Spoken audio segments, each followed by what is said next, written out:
보였노라. 아멘. 오늘은 생각을 넘어 몸으로 라는 제목으로 하나님 말씀 전하겠습니다.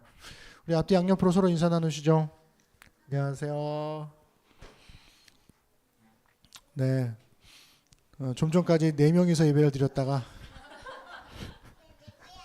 진짜 우리 교회 처음 시작하는 듯한 느낌. 네, 오랜만에 느껴보는 코로나 이후에 그랬습니다. 짜신 거 아니죠? 서로 오늘 한번 골탕 먹어봐라 이런 느낌 아니죠? 네. 긴장했습니다 오늘. 네, 원래 제가 설교할 때 제 개인적인 얘기를 잘 안 하는데 오늘은 좀 해야 될 것 같습니다. 왜냐하면 요한복음 13장 1절 말씀은 저의 사역과는 뗄래야 뗄 수 없는 본문이기 때문에 그렇습니다. 신학대학교를 보통 졸업을 하면 기본적으로 2가지 선택을 할 수가 있어요. 하나는 대학원에서 3년간의 목회학 석사를 마치고 목사 안수를 받을 자격을 얻는 겁니다. 다른 하나는 2년간의 신학 석사를 마치고 이제 학자의 길을 가는 거죠. 그래서 대부분의 우리나라에서 여러분들이 알고 있는 신학 대학원들, 교단 산하의 신학 대학원들은 전부 목회학 석사가 대부분입니다. 보통 이제 MDB라고 하는데요. 목사를 길러내기 위한 과정인 거죠. 반면에 이제 신학 석사도 있긴 한데 그런 신학 석사를 마치면 보통은 유학을 갑니다. 그래서 단순 비교하면 목회학 석사는 목사가 되는 과정이고 신학 석사는 학자가 되는 과정인 거죠. 그래서 서울신학대학교를 졸업하고 목사가 되기 위해서 자연스럽게 이제 목회학 석사 과정을 밟았습니다. 목사가 되기 위해서 준비하는 과정, 저는 거칠 게 없었습니다. 왜냐하면 어릴 때부터 자라온 교회에서 전도사를 했고요. 그리고 자라서 그 교회에서 교사를 하고 그 교회에서 전도사가 되고 하는 모든 과정 가운데에서 많은 교인들의, 그러니까 모든 교우들의 사실은 사랑과 존경을 받았습니다. 어린 나이임에도 불구하고. 왜냐하면 그도 그럴 게 제가 자라는 과정을 다 보고 오셨거든요. 다 저의 선생님들도 다 계셨고 했기 때문에. 그래서 교회 어른들로부터 받은 사랑을 고스란히 그분들의 자녀들을 가르치는 일에 쏟는 거 전혀 어려울 일이 없었습니다. 그래서 50만 원이 월급이었는데 당시에 그럼에도 불구하고 기쁨으로 온몸이 부서져라 사역을 했습니다. 밤새는 건 일도 아니었고요. 그러니까 교회에서 사역하는 거는 늘 익숙한 일이었기 때문에 거칠 게 없었고 공부도 마찬가지였죠. 여러분들 제가 이런 얘기하면 잘 안 믿으시는데 학부 4년, 대학원 3년 이렇게 총 7년 다니는 동안 저는 다 A였습니다. 성적표가 올 A. 이런 경우 별로 없거든요. 그러니까 공부와 사역 둘 다 하던 대로만 하면 그냥 순탄하게 목사가 될 일이었습니다. 근데 목회학 석사 과정의 3학기 정도를 지날 때쯤에 그때 제가 교회에다가 사직서를 제출하고 도망갔어요. 네, 집을 나갔죠. 늦지막히. 저는 그 당시에 제가 목사가 될 자격이 없다고 판단을 했고 사역자가 되면 안 되겠다. 나 같은 사람은 목사를 하면 안 된다. 그런 판단을 스스로에게 내렸습니다. 그래서 아주 오랫동안 나는 목사가 될 자격이 충분하다고 생각했고 넘친다고 생각을 했는데 그 시기에는 이거는 수준 미달이다 이렇게 판단을 했고 그때 늘 읽고 공부했던 성경 어렸을 때부터 시작해서 대학교 대학원 진학할 때까지 늘 읽고 공부했던 성경이었음에도 불구하고 그 즈음에 1년 내내 저를 괴롭혔던 말씀이 있었는데요. 그게 바로 요한복음 13장 1절입니다. 우리 함께 읽어볼까요? 시작. 유월절 전에 예수께서 자기가 세상을 떠나 아버지께로 돌아가실 때가 이른 줄 아시고 세상에 있는 자기 사람들을 사랑하시되 끝까지 사랑하시니라. 아멘. 저한테는 이 질문이 어떻게 들리냐면 너를 아프게 하고 너를 배신하고 너를 상처 준 사람을 그 사람들을 끝까지 사랑할 수 있겠느냐? 그 질문 앞에 제가 못하겠다고 대답을 했습니다. 예수님의 길을 따라 살려고 목사가 되는 거면 예수님처럼 사랑해야 되는 거 아니냐라는 이 도전 앞에서 저는 아니라고 대답을 했죠. 못할 것 같습니다. 그러니까 사람들로부터 사랑과 존경을 받을 때는 기꺼이 예수님처럼 사랑하겠다고 고백을 했는데 정작 사람들로부터 미움과 외면을 당할 때가 되니까 예수님처럼 사랑할 수가 없었던 거죠. 그 당시에 저는 저를 괴롭히고 저를 모함하고 상처 주는 사람들을 도저히 끝까지 사랑할 수가 없었습니다. 왜냐하면 그들이 그 누구보다 제 인생에서 가장 많은 사랑을 주었던 사람들이기 때문에 그렇죠. 그래서 제가 누군가에도 그런 얘기를 했었는데, 내가 상처를 받는 이유는 그 사람을 사랑했기 때문에 상처를 받는 겁니다. 길가에 지나가는 사람들이 나에게 상처를 줄 수 없습니다. 그 사람들이 욕을 하고 지나간다고 해도 뭔 개소리야 하고 그냥 지나가면 그만인데, 내가 너무나 아끼고 사랑했던 사람이 나에게 말을 하면, 나를 미워하거나 나를 모질게 대하면 상처를 받게 되는 거죠. 그 상처는 너무나 깊고 너무나 큽니다. 그래서 사랑을 많이 하면 할수록 상처를 받을 수밖에 없는 거죠. 저는 그래서 그 당시에 분노와 복수에 사로잡혀 있었어요. 그래서 요한복음 13장 1절은 목사가 되려고 했던 저의 욕망을 완전히 발가벗겨버렸던 그런 말씀입니다.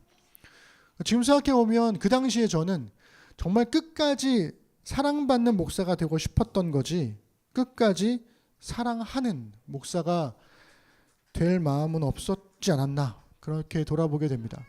그리고 저는 그해 말에 학교에도 자퇴서를 제출했습니다. 교회에 사직서를 제출하고요, 집을 나갔어요. 그러니까 늦게 배운 도둑질이 위험하다고 사춘기 때 그렇게 얌전하게 지냈는데 20대 중반에 사춘기나 할 법한 행동을 했으니까 좀 거칠 게 없었던 거죠. 집을 나가서 일단 교회를 안 갔고요. 의식이 생긴 이후로 처음으로 교회를 안 갔고, 공원의 벤치에서, 아파트 주차장에서, 이런저런 리조트의 그런 뭐 벤치에서 잠을 청하기도 하고 발길 닿는 대로 돌아다녔습니다. 그때 처음으로 그 어디죠? 보성 녹차밭, 거기를 처음 가봤고, 광주도 그때 처음 가봤고, 서산도 그때 처음 가봤습니다. 핸드폰과 이메일 등의 모든 연락을 끊어버렸고요. 제일 첫 번째로 집을 나가서, 그러니까 그 당시에 저는 누나랑 살고 있었고 아버지 어머니는 대구에 살고 계셨는데, 제가 이제 말씀을 드려야 될 거 아니에요. 나 이제 사역을 그만하겠다고. 그래서 부모님께 말씀드리러 내려갔는데, 내려가서 부모님이 이제 오랜만에 아들을 봤으니까 얼마나 반가우시겠어요.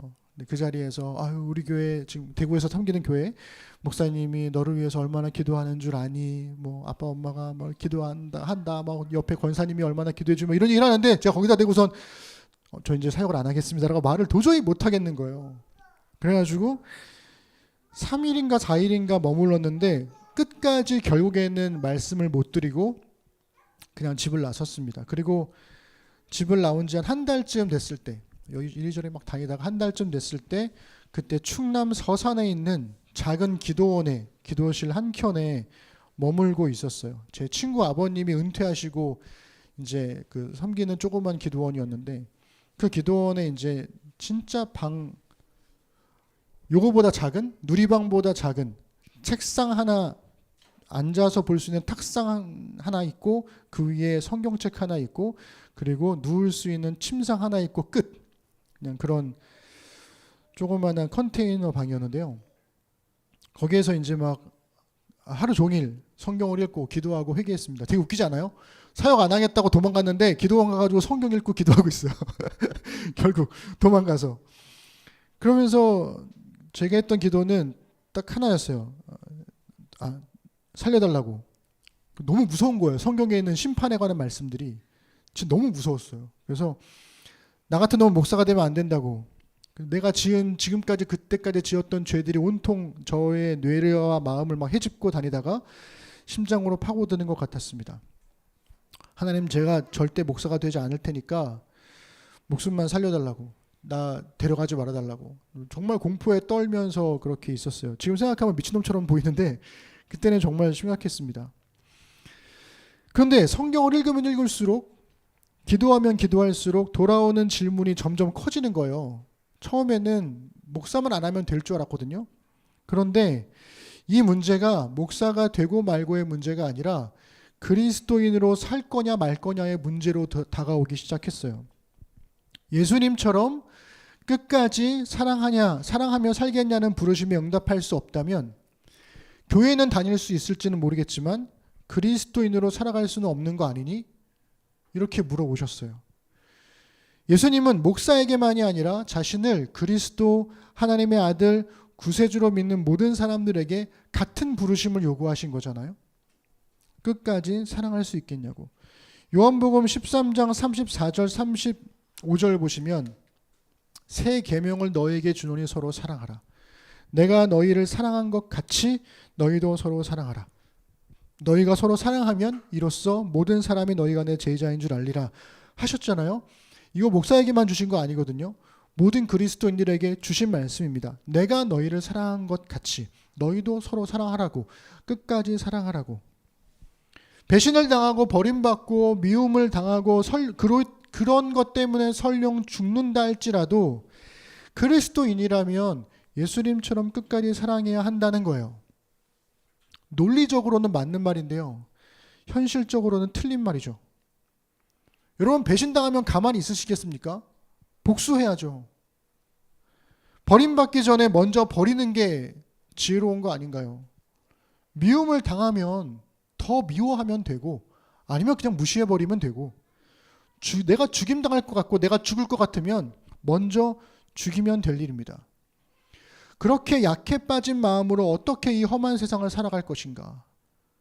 그런 질문이 여러분들에게도 문득문득 있지 않으신가요? 그런데 예수님이 그런 약해 빠진 마음을 요구하시더라는 거예요. 목사가 되고 말고의 문제가 아니라 난 그리스도인으로 살 수 있을까? 그리고 나도 솔직히 그런 그리스도인을 못 본 것 같은데, 이거는 교회를 떠나서 신앙을 버려야 될 문제가 아닌가? 그런 고민을 했던 때였습니다. 그렇게 한 달이 거의 지나갈 때쯤, 마지막 기도원에서 끝나갈 때쯤에 혹시나 그래도 어쨌든 삶을 살아갈 거니까 중요한 메일이 와 있을까 싶어가지고 한 달 만에 허름한 PC방을 찾아갔어요. 근데 메일이 하나 와 있는 거예요. 익숙한 이름이었습니다. 당시에 제가 가르쳤던 중고등부 회장이 보낸 메일이 와 있는 거예요. 그 사람이 누군지 아는 분도 있을 겁니다, 여기. 근데 그 친구가 저에게 메일을 보내고 첫 번째로 메일에 딱 올렸던 말씀이 뭐였냐면 시편 37편 23절 24절이었어요. 이거 제가 맨날 강조하고 제가 너무 좋아하는 말씀이라고 막 가르쳤던 말씀인데, 이 친구가 이 말씀을 첫 번째로 딱 보내놓고 그 다음에 뭐라고 그랬냐면, 전도사님이 우리한테 맨날 가르치던 게 이 말씀 아니냐고, 넘어질 수 있다고 그러지 않았냐고, 엎드려져도 괜찮다고 그러지 않았냐고, 하나님께서 끝까지 붙들어 주신다고 그러지 않았냐고. 그러니까 하나님처럼 우리가 기다릴 테니까 언제든지 돌아오라고. 제가 그때요 너무 창피하고 너무 부끄러워서 정말 어쩔 줄을 모르겠더라고요. 내가 가르쳤던 제자들이 저를 끝까지 사랑해주고 있어요. 한번 생각해봐요. 제자들 입장에서 전사님이 어느 날 갑자기 수련회 끝나고 편지 하나 달랑 놓고 도망갔어. 교회를 안 와. 한 달 동안 어디 갔는지도 몰라. 근데 뭐 어른들한테 물어봐도 대답도 안 해주고 뭐 이런 상황이니까요. 예수님께서요 그들을 통해서 저를 끝까지 사랑해 주셨던 게 아닌가라고 그때 이제 깨닫게 되고요. 저는 내가 끝까지 사랑할 수 있어야 그리스도인으로 살 수 있겠다라고 생각을 했는데 오히려 반대였더라고요. 내가 끝까지 사랑받고 있어서 내가 그리스도인으로 살 수 있던 거였구나. 그래서 PC방에서 한참 울다가 정말 꺼이꺼이 울다가 그 길로 곧장 짐을 싸고 집으로 돌아왔습니다. 그리고 이제 수습을 해야죠. 담임 목사님께 찾아가서 무리를 이렇게 죄송합니다 사과하고, 너무 부끄럽지만 근데 그때까지도 그리스도인으로 살기까지는 고백을 했지만 목회자로 사는 거는 이제 아닌 것 같아가지고 어떻게든 올해 임기까지는 마치고 사임을 하겠습니다 이렇게 말씀을 드리고 교회를 이제 매주 남은 반학기 정도를 이제 다니게 된 거죠. 정말 얼굴을 들지 못하고 교회를 다녔습니다. 너무 창피하고 부끄러워서. 여전히 문제는 해결되지 않은 채로 있었고, 그리고 그해 겨울에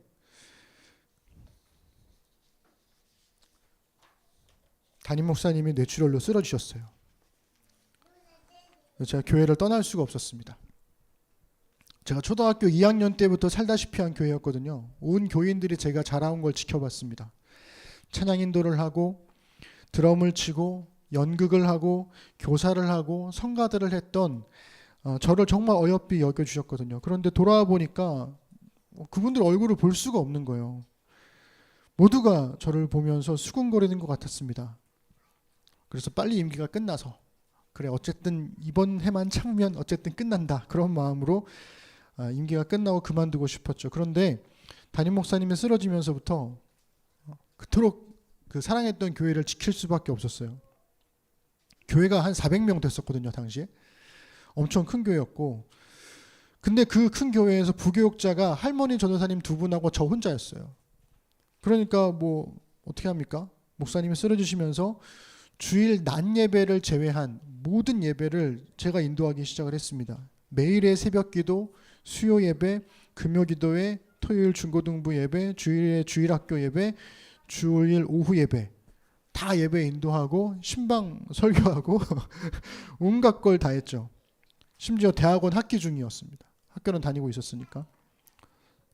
자퇴서 얘기는 나중에 따로 할게요. 근데 차마 얼굴을 들고 다닐 수 없었는데 그렇게 어쨌든 수습을 해야 되니까 교회를 계속 다니고 있다 보니까 매일 교인들의 얼굴을 마주하고 설교를 해야 되잖아요.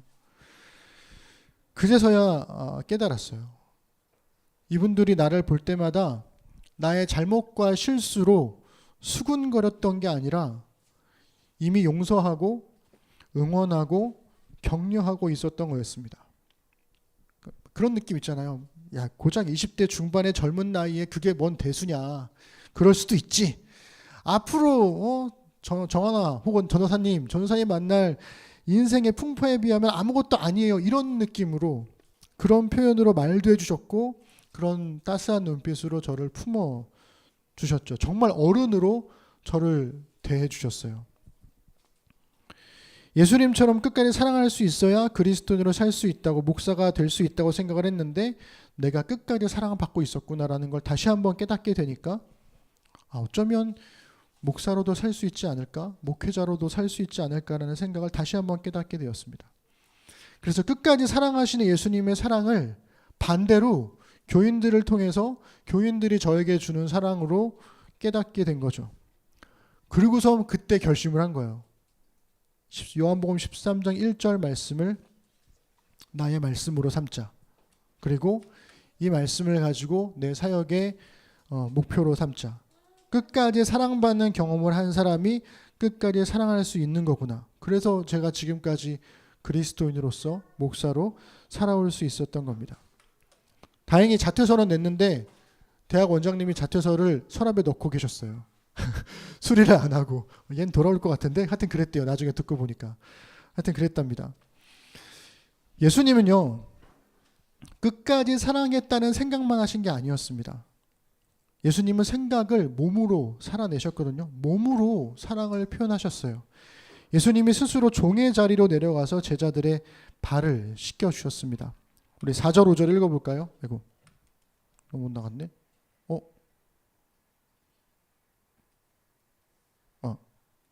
네, 4절 5절 읽겠습니다. 시작. 저녁 잡수시던 자리에서 일어나 겉옷을 벗고 수건을 가져다가 허리에 두르시고 이에 대야에 물을 떠서 제자들의 발을 씻으시고 그 두르신 수건으로 닦기를 시작하여. 아멘. 우리 지난번에 김동문 선교사님 오셔가지고 뭐 이런저런 해주셨잖아요. 발이 겁나 더럽다고. 물론 유월절 식사를 참여하기 위해서는 정결 예식을 따라 손발을 이미 씻고 자리에 참석했을 겁니다. 그럼에도 불구하고 예수님은 다시 한번 제자들의 발을 씻겨 주시는 거예요. 제자들이 만약에 12명이 있었으면 12번 물을 뜨고 버려야 했습니다. 지금처럼 수도꼭지가 있는 게 아니잖아요. 물을 뜨러 가서 물을 뜨고 돌아와 그걸 들고 와서 물을 붓고 발을 씻기고 한 명, 또 한 명, 또 한 명. 12명 이상이었으면 아마 더 많이 그러셨겠죠. 매번 그렇게 하셨던 겁니다. 그래서 이 말씀이 저에게 참 의미가 있는 것은 그 자리에는 이후에 본문에 나오게 되겠지만 예수님을 팔아버릴 가룟 유다도 있었고요. 예수님을 배신할 예수님을 모른다고 3번이나 부인할 베드로도 있었고요. 예수님 버리고 도망갈 10명의 제자들도 있었습니다. 예수님은 그걸 모두 다 아시면서도 끝까지 사랑하기로 결심하셔서 그들의 발을 씻겨주신 거죠. 그러면서 그 발 씻음의 이유를 이렇게 설명하세요. 한 번 더 읽을게요. 시작. 그들의 발을 씻으신 후에 옷을 입으시고 다시 앉아 그들에게 이르시되 내가 너희에게 행한 것을 너희가 아느냐? 너희가 나를 선생이라 또는 주라 하니 너희 말이 옳도다. 내가 그러하다. 내가 주와 또는 선생이 되어 너희 발을 씻었으니 너희도 서로 발을 씻어주는 것이 옳으니라. 내가 너희에게 행한 것 같이 너희도 행하게 하려 하여 본을 보였노라. 아멘. 예수님이 자신을 버리고 도망갈 제자들의 발을 씻어주는 것으로서 자신의 사랑을 표현하시는 건데, 그건 뭐냐면 너희도 이렇게 하라는 거예요. 동일하게. 선생의 자리에 있지 말고 낮아져서 섬기라는 거죠. 낮아져서 사랑해 주라는 거예요. 섬긴다고 하는 것은 낮은 자리에 있는 사람을 내 자리로 끌어올리는 게 아니라 이 내 위치에 있는 자리에서 그 사람의 자리로 내가 내려가는 겁니다. 내려가서 눈맞춤을 하는 거죠. 그래서 예수님의 끝까지 사랑하시는 그 사랑은 그리스도인이라면 해야 하는 것이 아니라 하게 되는 거죠. 끝까지 사랑받아 보면 끝까지 사랑하게 됩니다. 그래서 저는 성경에서 너무나 중요한 말씀이 이거라고 생각해요. 내가 너희에게 행한 것 같이, 내가 너희를 사랑한 것 같이. 예수님이 말씀하신 사랑은요, 생각을 넘어서 몸으로 전해지는 사랑입니다.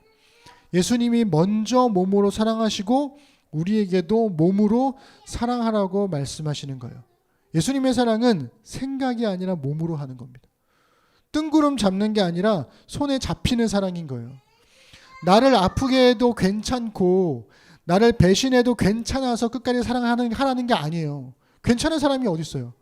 나를 아프게 해서 너무 아픈데, 나를 배신해서 밤잠을 설치면서 뼈가 사가갈 정도로 고통스럽지만 그렇게 아프게 하는 존재로, 나를 괴롭게 하는 존재로, 배신한 존재로 그 사람을 그대로 버려둘 수가 없어서 끝까지 사랑하겠노라고 가는 거죠. 제가 목사로서 여러분들에게, 우리 심는 사람들에게 예수님처럼 여러분들도 끝까지 사랑하십시오 말할 수는 있지만 제가 요구할 수는 없습니다. 요구한다고 해서 할 수 있는 일이 아니기 때문에 그래요. 어떻게 해야 될까요? 끝까지 사랑하는 것을 제가 잘 설명하고 이해시키면 그러면 여러분들이 끝까지 사랑할 수 있게 되는 걸까요? 그렇지 않을 겁니다.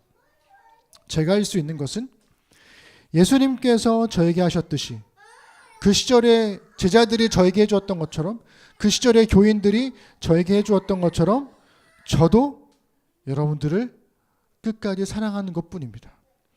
그 사랑을 경험하셔야, 그래야 그 다음으로 갈 수가 있는 거죠. 내가 먼저 끝까지 사랑함으로써 여러분들에게 예수님의 사랑을 전할 수밖에 없는 겁니다. 그래서 이 끝까지 사랑하시는 그리스도교 신앙의 정수는요, 끝까지 사랑받음으로써 전수되는 겁니다. 다시 한번 우리 말씀 읽어보면, 새 계명을 너에게 주노니 너희가 서로 사랑하라. 내가 너희를 사랑한 것 같이가 먼저예요. 서로 사랑해라. 너희가 서로 사랑하면, 이게 아니라 어떻게 사랑할 거냐면 내가 너희를 사랑한 것 같이. 제가 오랫동안 성경을 연구해 온 바에 따르면 예수님처럼 끝까지 사랑할 수 있는가라는 질문이야말로 그리스도교 신앙의 핵심입니다. 만약에 천국 가서 하나님께서 우리에게 질문 한 가지 하신다면 전 이거 물어보실 것 같아요. 너는 예수님처럼 끝까지 사랑했니? 물어보실 것 같아요.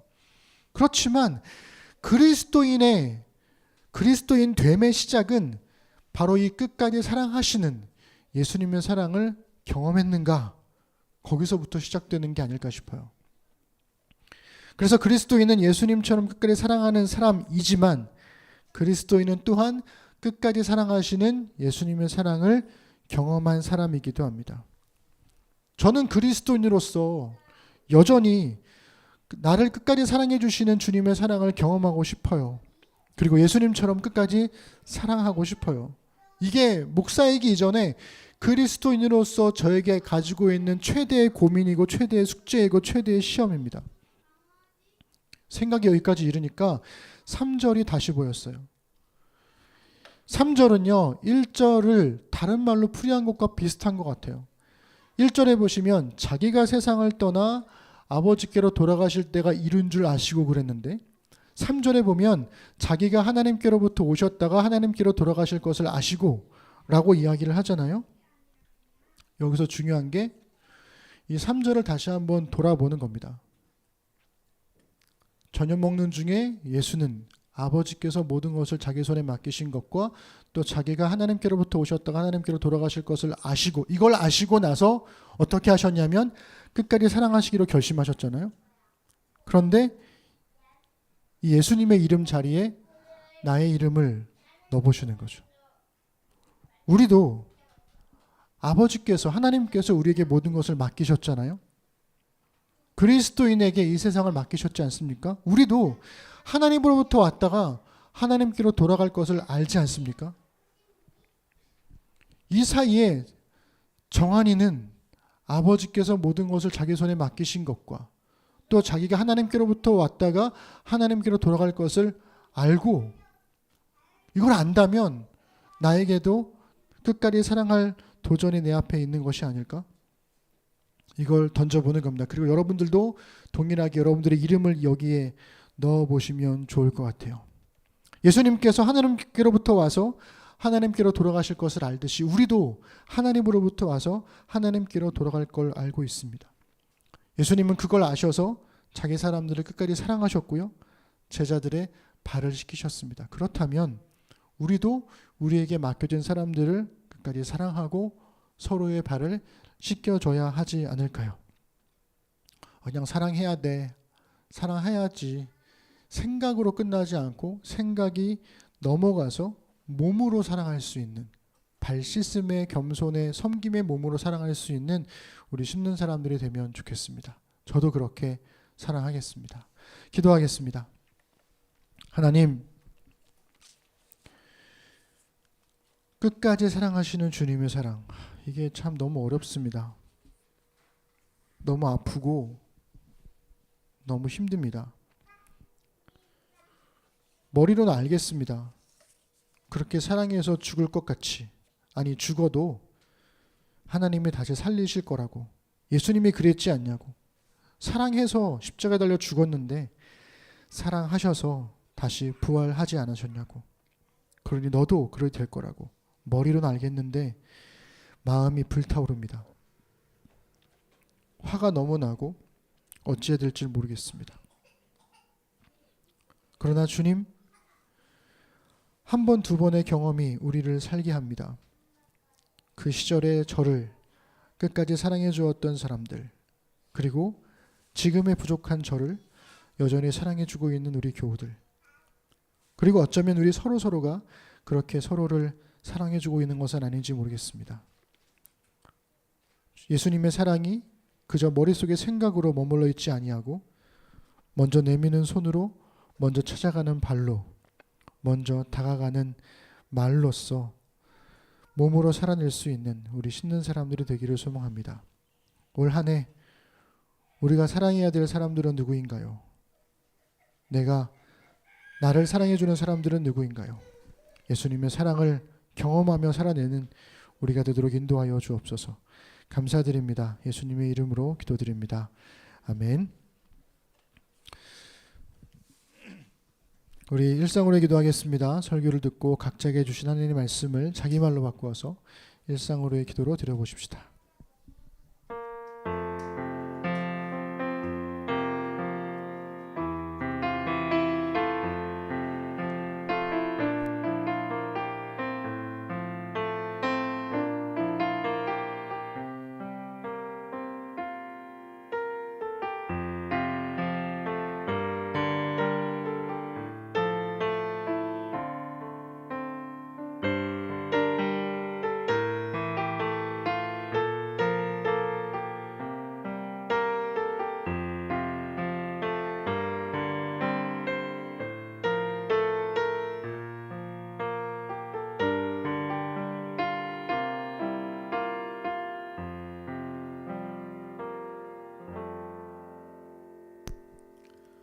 네, 우리 다 함께 자리에서 일어나셔서 교회 찬양하겠습니다.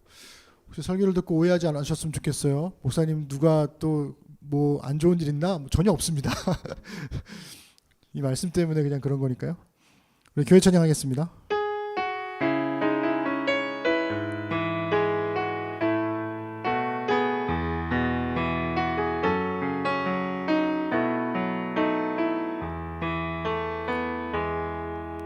사람이 넘치기보다 사랑이 넘치는 교회, 섬김을 원하기보다 섬김의 기쁨 알아가는 교회, 세상이 주목하기보다 세상이 주목하기보다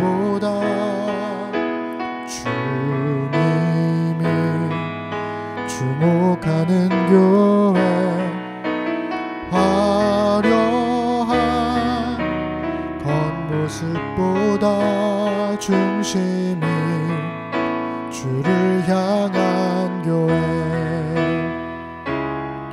주님이 피로 사신 아름다운 교회, 서로 사랑함으로 하나 되는 교회, 주님이 머리 되신 거룩한 교회, 우리 함께 만들어 가요. 내 작은 생각보다도 내 작은 생각보다도 하나 되면 소중함 많은 교회, 세상에 알려지기보다 서로가 서로 깊이 아는 교회, 주님이 피로 사신 아름다운 교회, 서로 사랑함으로 하나 되는 교회, 주님이 머리 되신 거룩한 교회, 우리 함께 만들어 가요. 이제 각자가 삶 속에서 믿음의 사람으로 살기를 다짐하며 우리의 믿는 바를 함께 고백하겠습니다. 나는 전능하신 아버지 하나님, 천지의 창조주를 믿습니다. 나는 그의 유일하신 아들 우리 주 예수 그리스도를 믿습니다.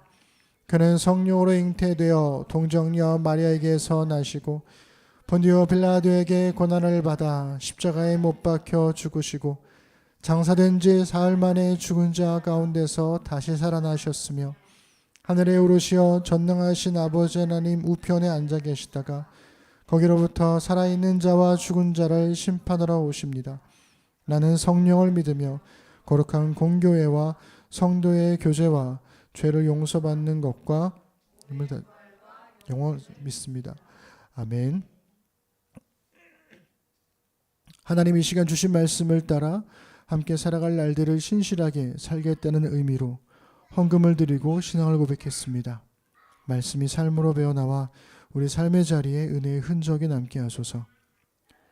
아버지 하나님과 주 예수 그리스도께로부터 평안과 믿음을 겸한 사랑이 형제와 자매들에게, 우리 주 예수 그리스도를 변함없이 사랑하는 모든 자에게 은혜가 있을지어다.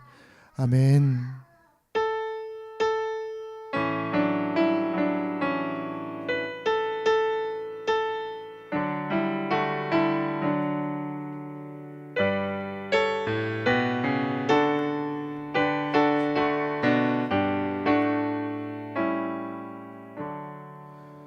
우리 예배를 바라신 하나님께 우리 감사 박수 드리겠습니다.